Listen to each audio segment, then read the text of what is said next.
presidential hopeful Bongbong Marcos, with one COMELEC commissioner calling for the immediate release of a decision, another denying alleged delays, and a chairman refusing to step in. And Filipinos celebrating a historic feat as the national women's football team is finally heading to the FIFA Women's World Cup.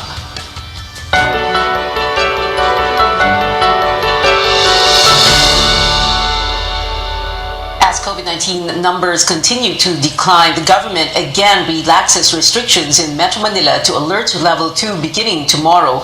Other areas that will be under the second to the lowest alert level are Batanes, Bulacan, Cavite, and Rizal in Luzon, and Biliran and Southern Leyte in the Visayas, and Basilan in Mindanao. The interagency task force explains hospital bed utilization rate in these areas is at low risk or below 49%, while the average daily number of people getting sick as a percentage of the population and 2-week infection growth rate are at moderate risk. Officials say these indicators satisfy the alert level downgrade. Infectious diseases expert Dr. Edsel Salvania says it also helps that COVID-19 vaccines and drugs help lessen the incidence of death. Compared to 2 years ago, ibang sitwasyon na ngayon. Yung costs ng pag-lockdown, yung pag-limit ng mobility, dati ma-justify mo kasi wala tayong bakuna, wala tayong gamot. Meron na tayong tools na na-tame na talaga natin itong COVID kahit ano pa mga variant yan, pero hindi ibig sabihin na hindi tayo mag-iingat. Another health expert, Dr. Tony Liachon, says with a lower alert level, the government should ramp up healthcare capacity like testing. Today, the country listed over 14,500 new COVID-19 infections. Now, some Metro Manila mayors agree with the move to ease restrictions in the region. Under alert level 2, establishments are allowed to operate at up to 70% capacity, depending on whether their operations are indoors or outdoors. But casinos, horse racing, cockfighting, cockpits, lotteries, betting shops, and other gaming establishments remain banned. Valenzuela City Mayor Rex Gatchalian supports the shift, saying this will give the economy a chance to further rally, while Mandaluyong Mayor Benji Abalos says the decision is based on experts' recommendations. Pasay Mayor Emmy Calixto Rubiano, meanwhile, says the city has an improving COVID-19 situation and the local government continues to ramp up vaccination. Last week, 2 other mayors, Joy Belmonte of Quezon City and Francis Zamora of San Juan, said they wanted to keep alert level 3 in Metro Manila until cases drop further. The controversial no vaccine, no ride policy comes to a halt in Metro Manila beginning tomorrow. Transportation spokesperson Goddess Libiran confirms the lifting or suspension of the policy is automatic under alert level 2. A number of groups called for a halt to the policy, calling it discriminatory and illegal. DOTR said it imposed a restriction to prevent a public transport shutdown amid surging COVID-19 cases. Also beginning tomorrow, inbound balikbayans and international travelers are no longer required to undergo quarantine, but Tristan Odalo reports there are concerns about the relaxed rule. The government is standing by its decision to scrap the mandatory facility-based quarantine for fully vaccinated returning overseas Filipinos beginning February 1. This would immediately be followed by the entry of fully vaccinated foreign tourists from over 150 visa-free countries on February 10. Gaya ng mga returning Filipinos no longer required to undergo quarantine. Our confidence to ease travel restrictions comes from various initiatives undertaken over the last 2 years. Tourism Secretary Berna Romulo Puyat adds that the latest interagency task force decisions were backed by government panel of experts. The Bureau of Quarantine meantime says there are safety measures in place to protect the borders, but the burden now will shift from the agency to local government units. We still have the safety net of allowing only the fully vaccinated travelers plus the 48 hours RT-PCR negative result tests for them. But now, really, the burden would be with the LGUs. The burden would be on them because of the mandate that this traveler would go straight to their home LGUs. Health reform advocate Dr. Tony Liachon highlights that the latest protocols may trigger future disaster in the government's COVID-19 response. Liachon indicates some red flags on why it is not yet right to remove border protection measures. Puri lang natin, wala tayong medical safeguard. While other countries are living with the virus, but they did not actually abandon the basic playbook, which is actually testing, tracing, and isolating quarantine. Without the testings, you will not be able to isolate and contact trace. He adds that the latest IATF resolutions only legalizes the protocol violations committed by the infamous Poblacion girl. Senator Nancy Binay also criticizes the removal of quarantine requirements for international travelers. The senator adds that without medical safeguards, monitoring, and contact tracing, the abrupt lifting of quarantine measures increases public risks. Tristan Odalo, CNN Philippines. Health experts note Johnson & Johnson's Janssen vaccine is also an effective booster shot, even on the highly contagious Omicron variant. A study by the government vaccine expert panel revealed the single-dose vaccine is 85% effective against hospitalization 14 days after getting the shot. Another study also showed the Janssen booster is effective as Pfizer in producing more antibodies in 2 weeks. There's an early decoupling of data. Ibig sabihin, tumaas man yung Omicron, pero yung kanilang hospitalizations ay bumaba yung mga severe and critical cases. It looks like Janssen is doing a pretty good job with its vaccine efficacy against the Omicron variant, especially dun sa Omicron wave. So hindi pa natin nakikita kasi hihimayin mo yun eh. Pag tinignan mo yung vaccine efficacy, mataas pa rin siya for J&J. Regulators have approved Janssen for use as a booster dose, but the government still not administering the brand due to logistical concerns. Meanwhile, experts say Janssen, AstraZeneca, and Pfizer give higher protection than Sinovac when used as booster for those who receive the China-made vaccine as a primary dose. Now, tomorrow we welcome the Year of the Water Dragon, Chinese New Year, but public festivities in Manila are still cancelled despite the downgrade to alert level 2. Our senior correspondent David Santos visits Chinatown.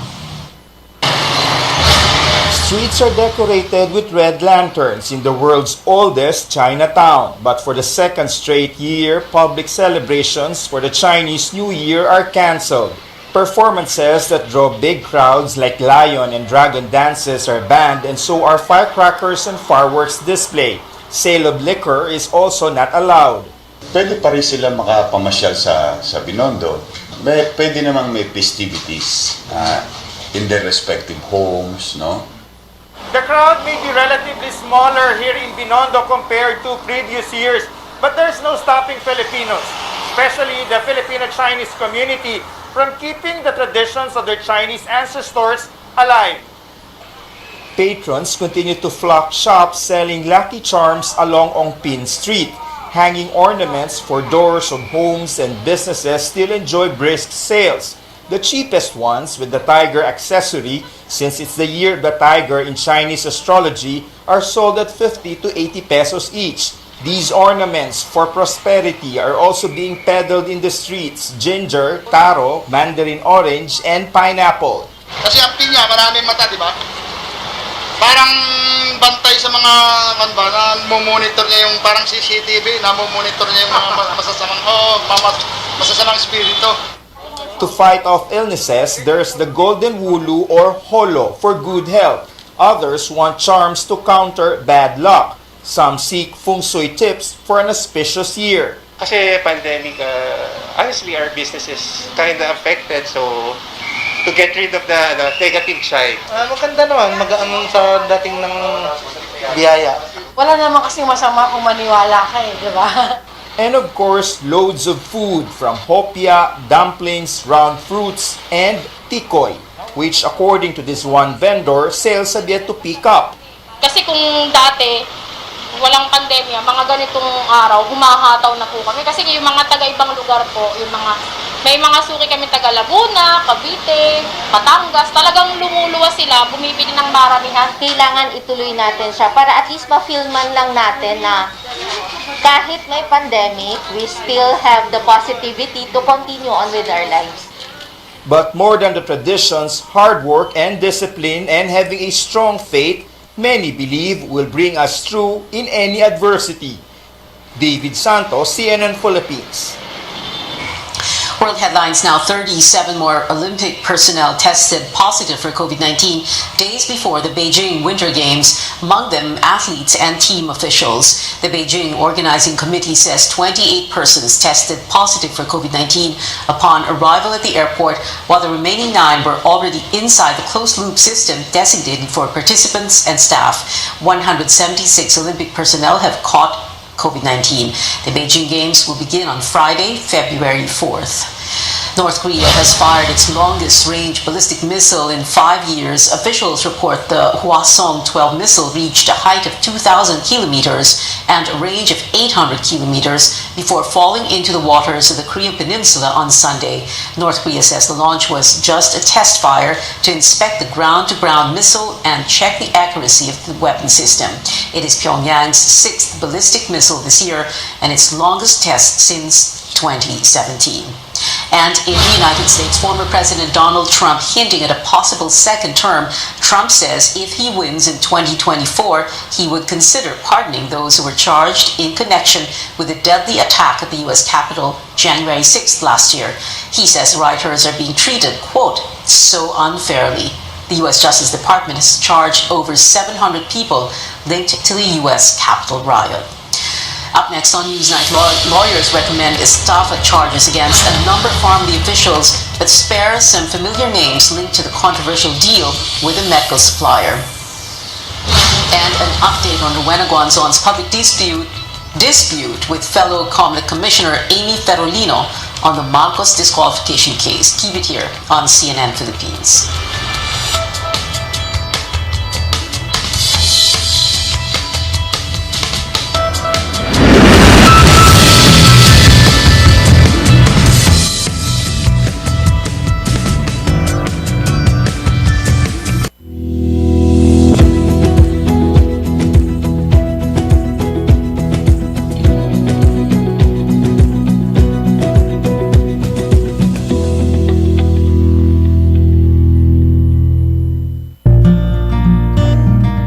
Pandemic, serving others is the best. Sa pagtutulungan, patuloy ang ating laban sa buhay. Kaya dapat always healthy. With proper diet, exercise, and MX3 coffee mix to ignite my day. Hi guys! Lagi akong focused, active, at extraordinary. Because the most important things in life deserve nothing less. MX3 coffee mix, my choice.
Sure ka ba talaga dito? Ano ka ba? Mabait si Papa. Pa! Si Miggy po. Paano po, Mr. Fardo? Please, call me sir. Aba, ang laki ng supermarket dito ah. Bili tayo ng drinks. Ako na po ang drinks. Sige na. Gutom na ako. Kuha na mo nga kami, Mike. So, paano? Babiyahe pa tayo. Sir, hatid ko na po kayo. Central Hub yan. Develop na tong part ng Tarlac ah. Sir, sagot ko na po ito. Tingin mo sa akin. Cheap? Sir, hindi po. Joke lang. Sir, pwede na po ako. Thanks. Next time ulit. Miggy. Next time! Woo!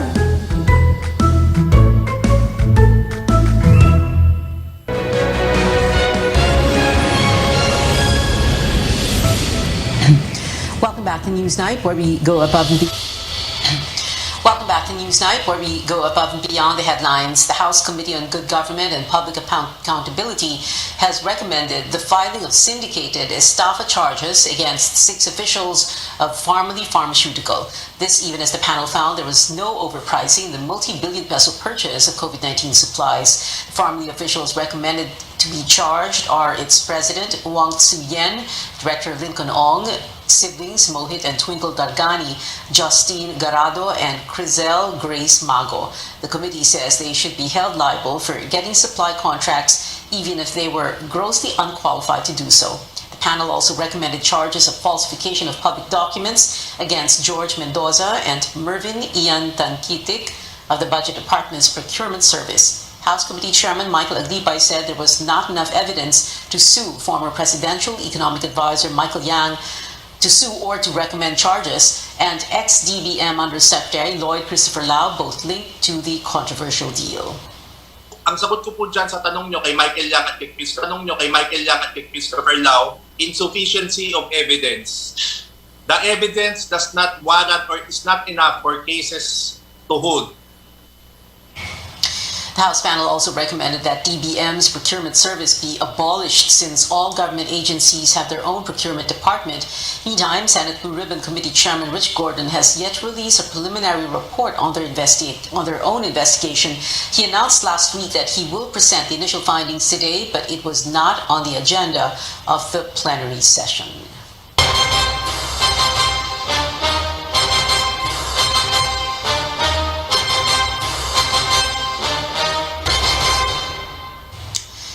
No reconciliation in sight between 2 commissioners in the COMELEC's First Division over the supposedly delayed decision on the Marcos disqualification cases, but Chairman Sharif Abbas sees no need to step in. Melissa Lopez joins us live from COMELEC's headquarters in Manila for updates. Mel?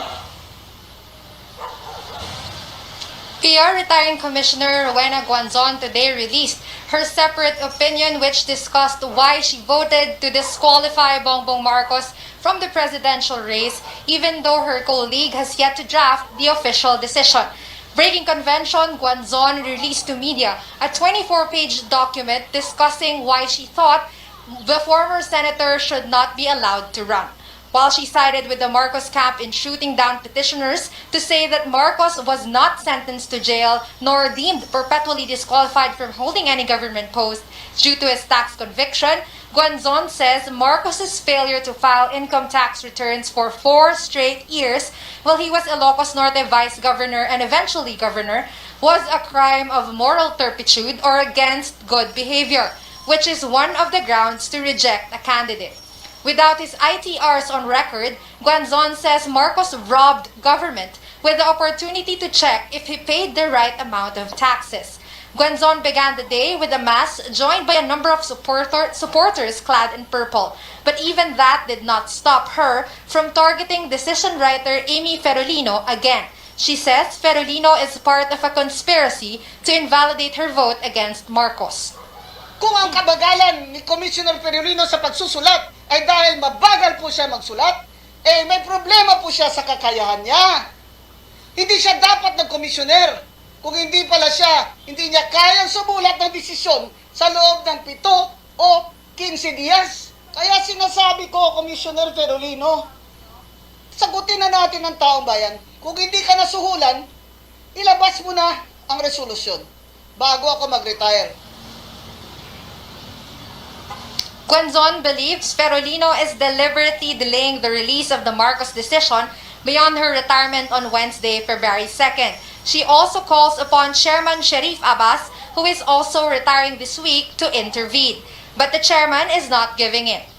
It's a division problem, right? So at this point, there's really no need for this to go outside of the division. The decision of a commissioner is not binding on the decision of anyone else as an individual. Ultimately, ang titingnan natin yung collegial decision, which is embodied in the ponente, in the ponensya, in the main decision. So yun talagang hihintayin natin. Jimenez adds, Guanzon's vote loses relevance in terms of the actual decision on the Marcos cases beyond February 2nd. Meanwhile, in the latest development, Ferolino responded with her own memorandum addressed to Guanzon this afternoon. She says she has nothing to explain because she insists there is no delay in the release of a decision. She also pleaded for Guanzon to stop her public attacks as she is, quote, destroying the credibility of COMELEC through her allegations. Back to you, Pia. Talk to us, Mel, about the possible scenarios for Bongbong's candidacy with these unresolved cases as of now. Yeah, so COMELEC spokesman James Jimenez actually floated 3 scenarios. First, Marcos can continue with his campaign activities at the time that the disqualification cases are pending. Anytime that the decision is not final means he will continue to be treated as a candidate.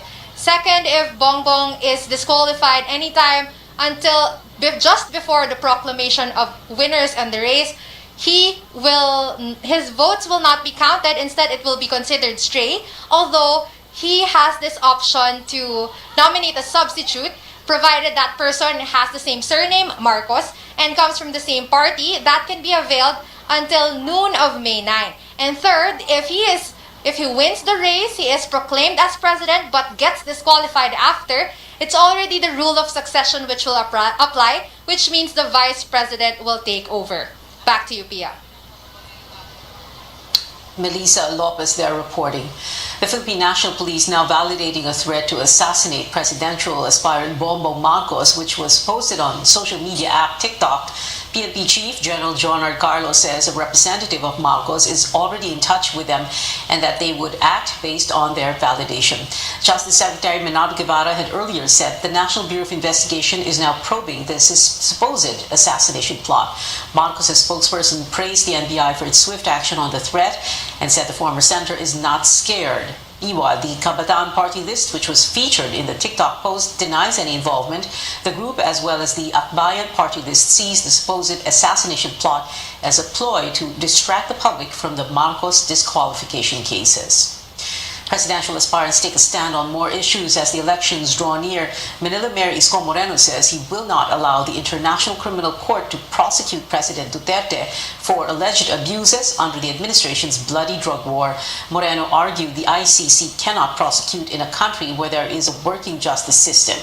Senator Manny Pacquiao clarifies his earlier statement that cited laziness as the reason why he was the top absentee at the House of Representatives during his term there. Pacquiao, who represented the lone district of Sarangani from 2010 to 2016, says he only got lazy when there was nothing to do in Congress. He notes he was better off using his time to oversee the construction of homes for the poor. Senator Ping Lacson says there would be no crony capitalism if he is elected president. He vowed to stop the culture of giving undue advantage to political or business associates who helped finance the bid of aspirants. Former Senator Bongbong Marcos says he will neither be for or against the U.S. or China if elected president. He also noted the need to appoint a foreign affairs chief who is well-versed in diplomatic affairs, as the Philippines walks a fine line between the two powers. Marcos notes the country has special ties with the United States that will endure, quote, all through our lifetime, while Manila, he says, has a good relationship with Beijing. Labor leader Carl Yordi de Guzman protested with farmers outside the Senate against a regional trade deal which the chamber could ratify soon. De Guzman says removing taxes on imported products would put the agriculture sector at a disadvantage. And Vice President Lenny Robredo wants to amend the Public Service Act to do away with congressional franchises for telecommunication companies. She says this is the #1 hindrance for telcos planning to invest in the country. Still ahead on Newsnight, the national football team makes the country proud after earning the Philippines' first ticket to the FIFA Women's World Cup. And from the latest horror and action films, we look at which blockbusters remain at the top of the U.S. box office. Stay tuned to CNN Philippines.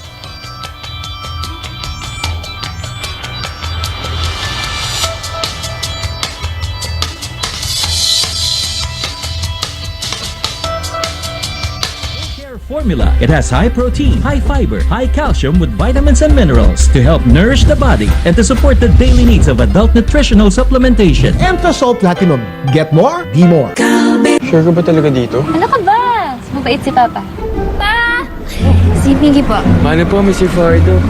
Please, call me sir. Aba, laki ng supermarket dito ah. Bili tayo ng drinks. Ako na po ang drinks. Sige na. Gutom na ako. Kuha na mga kami, Mike. So, paano? Babiyahe pa tayo. Sir, hatid ko na po kayo. Central Hub yan. Develop na tong part ng Tarlac ah. Sir, sagot ko na po ito. Tingin mo sa akin. Cheap? Sir, hindi po. Joke lang. Sir, pwede na po ako. Thanks. Next time ulit. Miggy. Max Fam! Woo!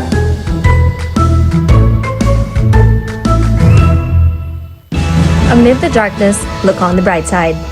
It has never been this good for Philippine golf. The country was able to send its best golfers to the last two Olympics and clinched a major championship. First, Miguel Tabuena competed in Rio 2016, followed by Bianca Pagdanganan and Filipino-Japanese golf sensation Yuka Saso in Tokyo 2020. Months before Tokyo, Yuka won the prestigious U.S. Women's Open.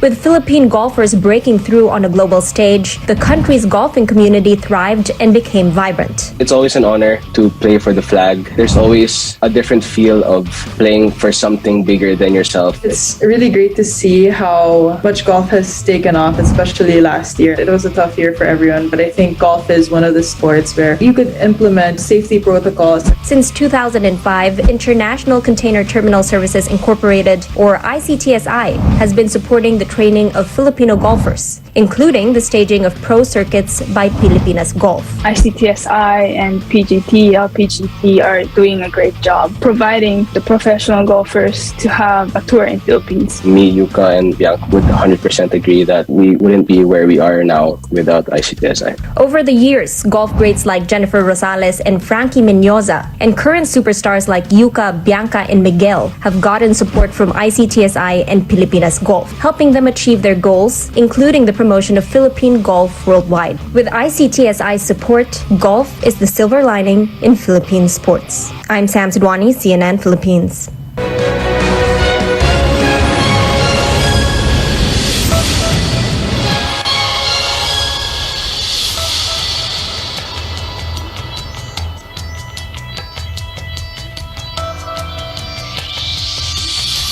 Welcome back to CNN Philippines. I'm Pia Ontiveros. An eventful weekend in sports with the national women's football team making history, or rather her story. For the first time ever, the Philippines is heading to the FIFA Women's World Cup after beating Chinese Taipei on penalties in the AFC Women's Asian Cup quarterfinals. The team will face South Korea in the semifinals on Thursday. Players Cam Rodriguez and Ina Palacios told CNN Philippines Sports Desk how it feels to compete for the World Cup soon, and if they think a podium finish is likely.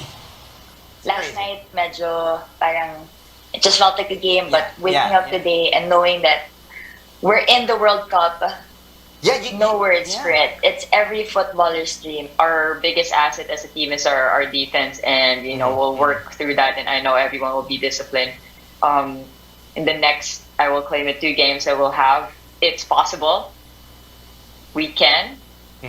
And we probably will, and I won't be surprised if we do, because of the heart that we have, the passion that we have.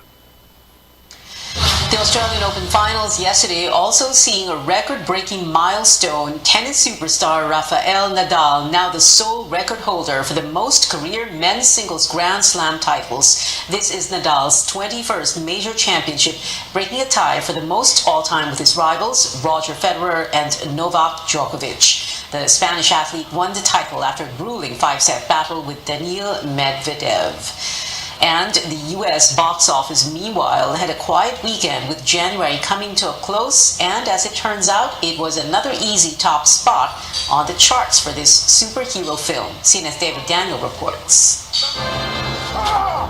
$1.8 million kept The King's Man in 5th place. Redeeming Love managed to stay in 4th, earning $1.9 million. Sing 2 is up to $135 million domestic after a 3rd place weekend worth $4.8 million.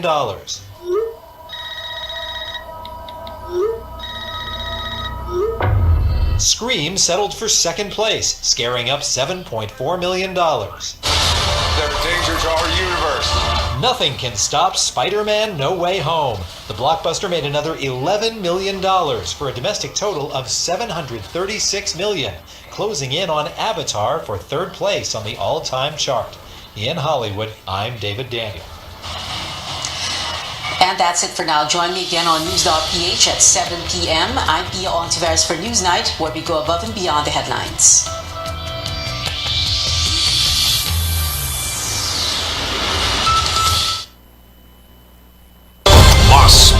Mas pinalawak, mas pinalakas.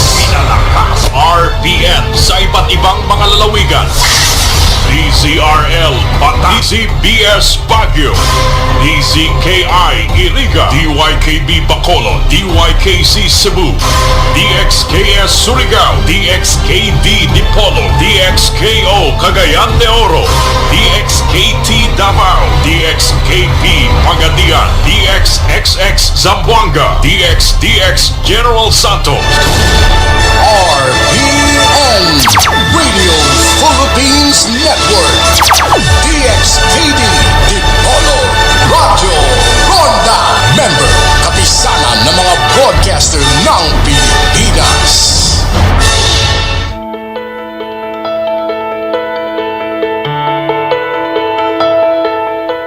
When it comes to our metabolism, we often associate it with exercise, weight gain, and age. We also think about how fast or slow it is, because a slow metabolism could put us at risk of excessive weight gain or obesity. But the strict quarantine and safety protocols have made it quite challenging to move around and get the physical exercise that we need. On the program today, we'll talk more about metabolism and how to raise it during this time of COVID-19. I'm Dr. Freddy Gomez, and this is MedTalk Health Talk on CNN Philippines.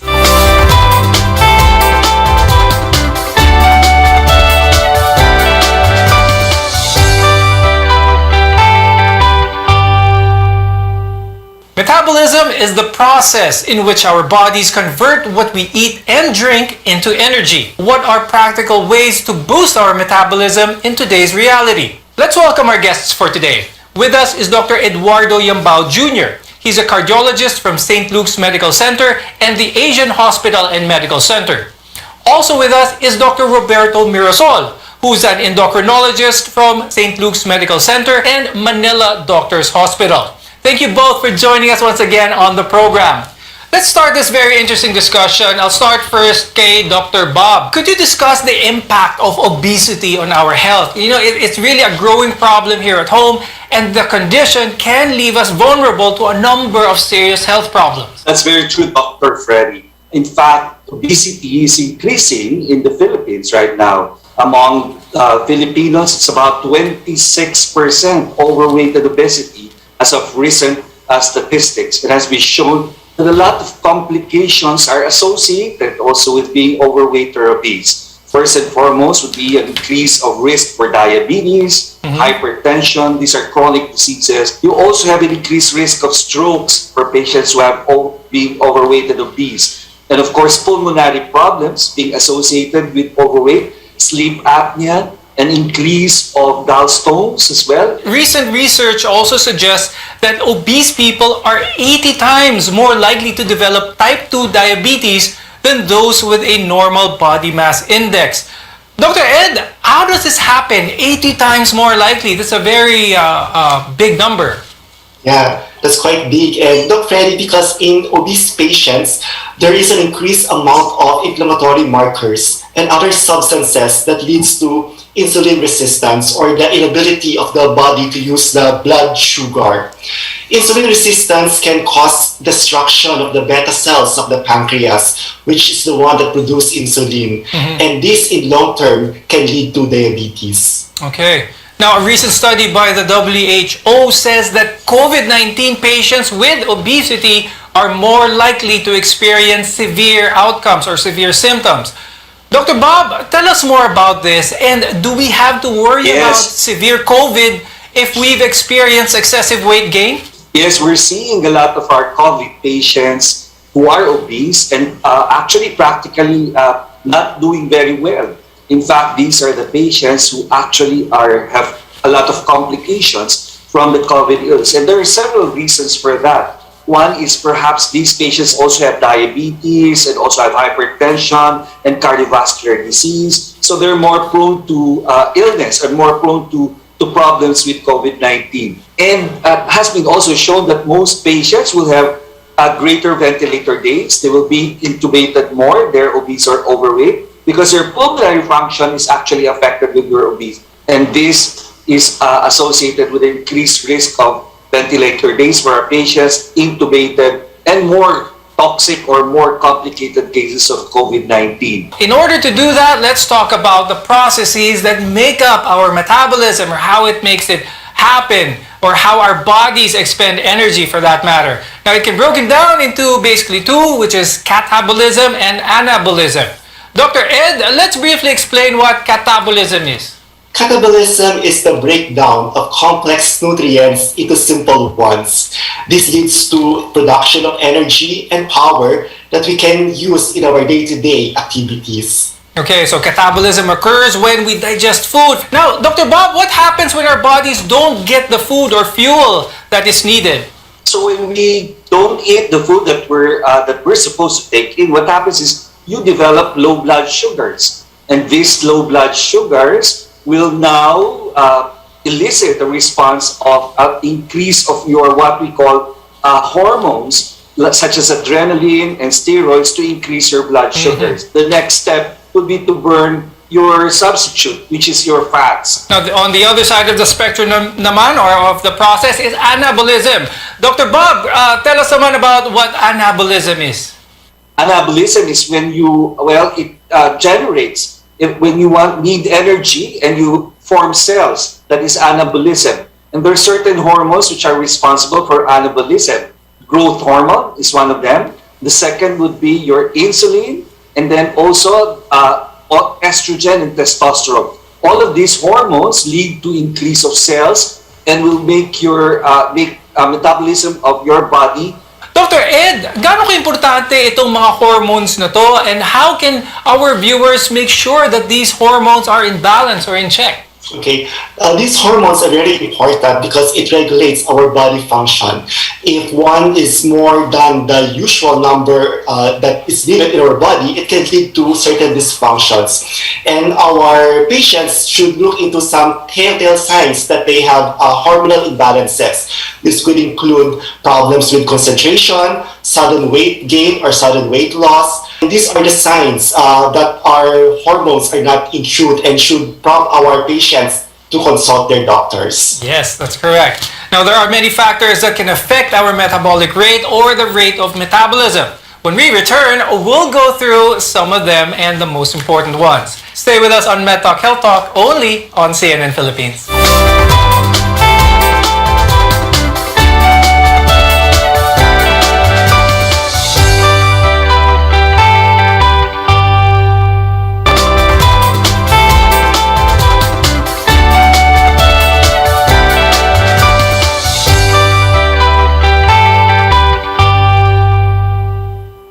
I'm Dr. Freddy Gomez, and welcome back to Med Talk Health Talk on CNN Philippines, where caring is our calling.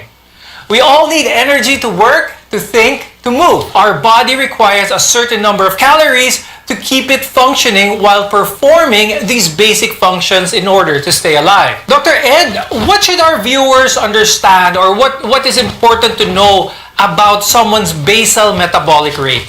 Knowing one's metabolic rate is important to achieve one's weight goal, whether the goal is to maintain, to lose, or gain weight.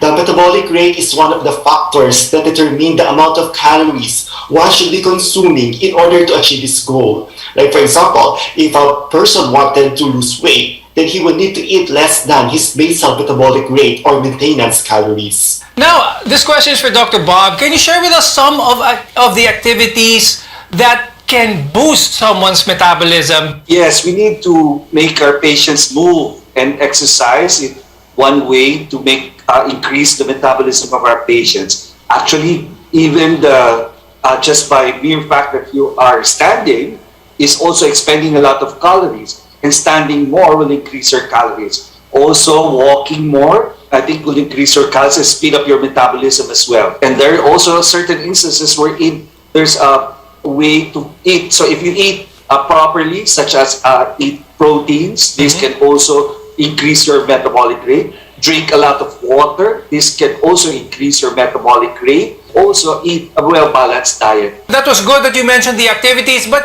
I'd like to talk about the heart for really quickly, because a lot of people out there may seem that in order to get some good benefits to increase one's metabolism, kailangan maximum heart rate palagi when it comes to physical activity. Is this the case? Is this true?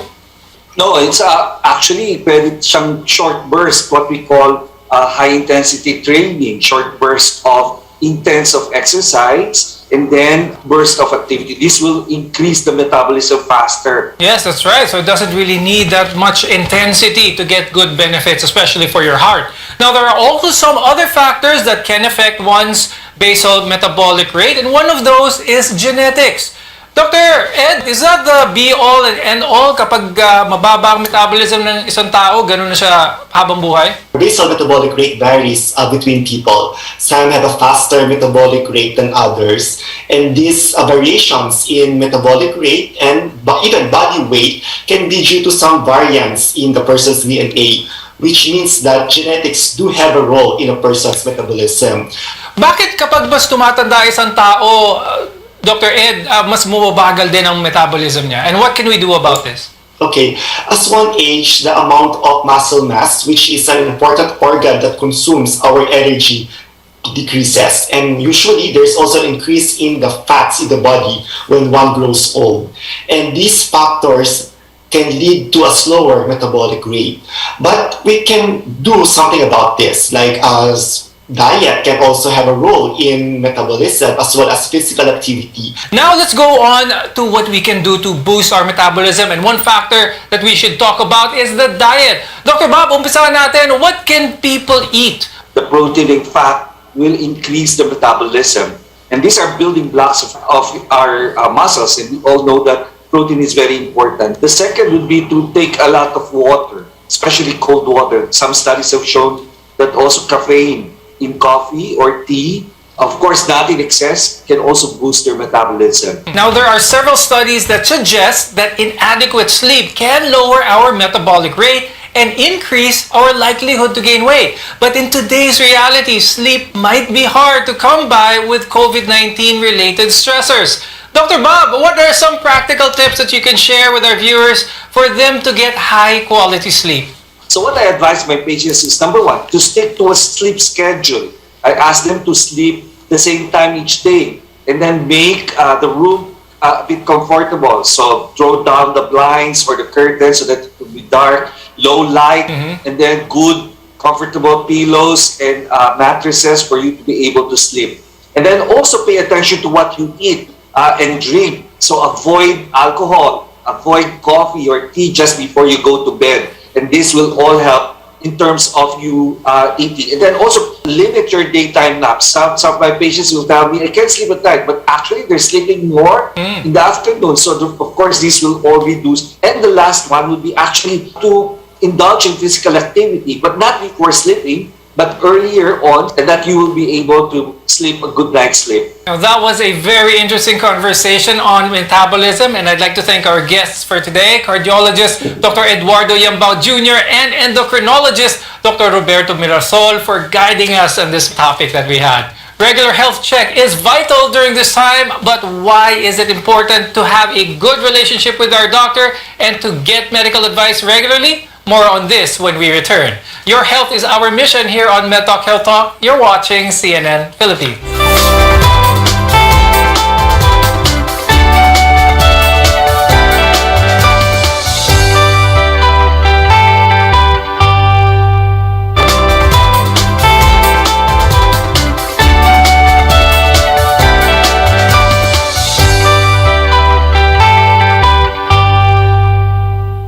I'm Dr. Freddy Gomez, and this is MedTalk Health Talk on CNN Philippines, your partner in healthcare. The COVID-19 pandemic has impacted many aspects of our lives, including our physical as well as our mental health. Now, earlier we talked about how the quarantine restrictions have affected our everyday physical activities. And as a result, our metabolism may have slowed, leaving us at risk of obesity and other medical conditions. This, among with many other reasons, is why you need to build a relationship with your doctor. Now, to tell us more about this is Dr. Gineth Bibera. She's the Country Medical Director from GlaxoSmithKline, Philippines. Now, as we all know, Dr. Gigi, this pandemic has undeniably impacted so many people in many different ways, especially the people's health. Getting your doctor's advice regularly can preempt the possibility of diseases arising. Doc Gigi, gaano kadalas ba tayo dapat mag-check up sa ating mga doktor? The one who's saying those fears and the feelings of anxiety are really real. The best times, anytime or all the time, especially for patients who have existing health problems already. No, consulting with your doctor is always the best course of action when one is experiencing any symptom, whether mild or moderate, as it can be a sign of an underlying condition already that can actually jeopardize your health if not addressed as soon as possible, even through those actually without any, what we call comorbidities. Now, of course, it is always vital to check in with your doctor kapag merong nararamdaman. Pero, Doc Gigi, bigyan natin ng scenario yung ating mga viewers. Kunwari, meron ako nararamdaman na mild or even manageable COVID-19 symptoms at home. Kailangan ko ba bang magpakonsulta sa doktor? Oo naman, no? I mean, there are a lot of, since we are in the pandemic, di ba, Dr. Freddy, syempre, the symptoms that we should really be watching out for would be the COVID-related symptoms. And I think a lot of our audience know this already. Fever, cough, colds, shortness of breath, sore throat, loss of smell and taste with associated body aches and pains. Lang, even if the symptoms are mild, these symptoms are actually, there are common illnesses that would have similar symptomatology. So, in a way, we are not sure whether what we are really dealing with is actually COVID or not. That's right. So marami talagang symptoms na pwede mag-overlap, ano? So it's best talaga to be able to consult with a doctor para sigurado at ma-minimize yung anxiety ng mga tao. Now, for those naman who are still nervous about face-to-face consultations, we want to remind you that telemedicine is here and it is readily available. Doc Gigi, at this time, people do have a choice whether they want to do face-to-face or to do it online, to see consult with a doctor online. So tingin niyo, Doc Gigi, what is the best option right now? It would really be the patient's comfort level at this point. That is the most important factor or consideration. It's really up to the patient to choose what works best for that patient. No, so apart from face-to-face, fortunately now, as you mentioned, we have other options to do consultations remotely, not face-to-face, and that would be through teleconsultations and through video consultations. Now, it should have its advantages, but again, whatever they prefer, the important thing here is that they are able to get timely medical advice for whatever symptoms they're experiencing. For those who are interested, who have never tried teleconsult before, how do they go about this? Tell us how teleconsultation works and how can those interested gain access to it? There are many ways people can avail of this. So first, they may ask if you already have your own family doctor, then you may ask your current doctor if they are providing this type of consultation.